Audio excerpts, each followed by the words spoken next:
இந்தியாவின் தலைநகர நாக்பூரை மாற்றுறதுக்கு மத்திய அரசாங்கம் முயற்சி செய்யுது. அதனால தயவு செய்து பிஜேபிக்கு ஓட்டு போட்டுறாங்கன்னு சொல்லி கமலஹாசனுடைய பிரச்சாரம். மென்டல் ஹாஸ்பிட்டலில் போய் பிரெயின் எக்ஸாமின் பண்ணுங்க. அந்த மாதிரி யாராச்சும் சொல்றாங்கன்னா, அது கமலஹாசனா இருக்கட்டும் யார் சொன்னாலும் கூட மென்டல் ஹாஸ்பிட்டலுக்கு கூட்டிட்டு போய் பிரெயின் எக்ஸாமினேஷன் பண்ண சொல்லணும்.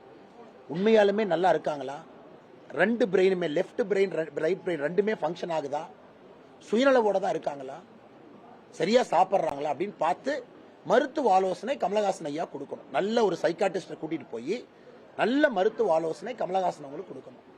எப்படி இந்தியாவுடைய கேபிட்டல் நாக்பூருக்கு மாற்ற முடியும்? எப்படி மாற்ற முடியும்? நீங்களே லாஜிக்கலா சொல்லுங்க, எப்படி மாற்ற முடியும்?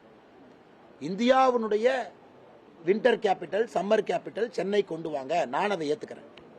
சென்னைக்கு வந்து ஒரு கேபிட்டலை கொண்டு வாங்க, சவுத்து கொண்டு வாங்க. ஆனால் கமலஹாசன் அவர்கள் எங்கேயோ இருந்துட்டு இன்னைக்கு வந்து நாக்பூர்ல RSS ஆபீஸ் இருக்கு, ஆனால் நாக்பூருக்கு வந்து இந்தியாவுடைய கேபிட்டல் போயிடும். கமலஹாசன் அவர்கள் should get his head examined. உண்மையாலுமே சுயநலவோடு தான் பேசுறாங்களா, ஆரோக்கியமான கருத்துக்களை தான் பேசுறாங்களா, இல்ல திமுகவுக்கு தன்னுடைய கட்சியை ஒரு ராஜ்யசபா சீட்டுக்காக வித்துறதுக்காக இப்படி கூவ வேண்டும் என்று கமலஹாசன் அவர்கள் நினைக்கின்றார்கள் என்பதை கமலஹாசன் அவர்கள் தான் முடிவு செய்யும்.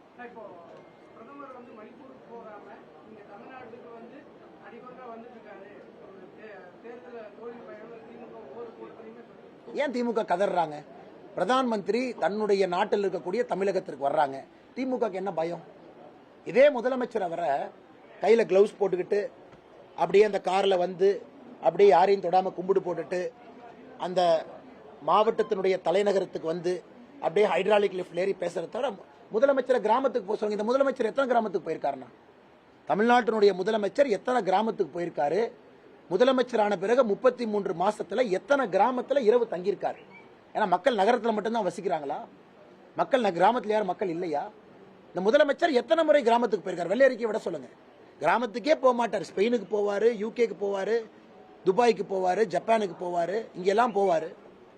அப்புறம் நகரத்துக்கு வந்து கை காட்டிட்டு கிளம்பி போயிருவார். அதனால் இது போன்ற ஒரு முதலமைச்சரை வைத்துக் கொண்டு RS பாரதி அவர்களோ வேறு திமுக தலைவர்கள் பேசுவது வெட்கக்கேடானது. மேட்டுப்பாளையம், ஏன்னா கோயம்புத்தூர் வந்து 2 முறை வந்திருக்கிறாங்கன்னா, அதனால கட்சியிலிருந்து மேட்டுப்பாளையத்துக்கு இந்த முறை பிரதமர் அவர்களை அழைத்து செல்கின்றோம். ஆக்சுவலா முதல்ல பொள்ளாச்சி இருந்துச்சு. பொள்ளாச்சியில லாஜிஸ்டிக்கலா இடம் சரியா அமைஞ்சு வரல. பிரதமருடைய செக்யூரிட்டி கன்சிடரேஷனுக்கு இடம் சரியா அமைஞ்சு வரல. LNT பைபாஸ் சாலை பக்கத்தில் தொலைவு பார்த்தோம். மேட்டுப்பாளையத்தில் இடம் சரியாக பாதுகாப்பு காரணங்களுக்காக அமைந்து வந்திருக்கின்ற சூழல்ல மேட்டுப்பாளையத்தில் பிரதமருடைய நிகழ்வு 10ஆம் தேதி மத்தியானம் இருக்கும். 12ஆம் தேதிக்கு மேல பிரதமருடைய பயணம் இருக்கு. போகாத இடத்துக்கு கூட்டிட்டு போகணும். நம்முடைய நோக்கம் வந்து பிரதமர் எங்க செல்லுலையோ அங்க போகணும்.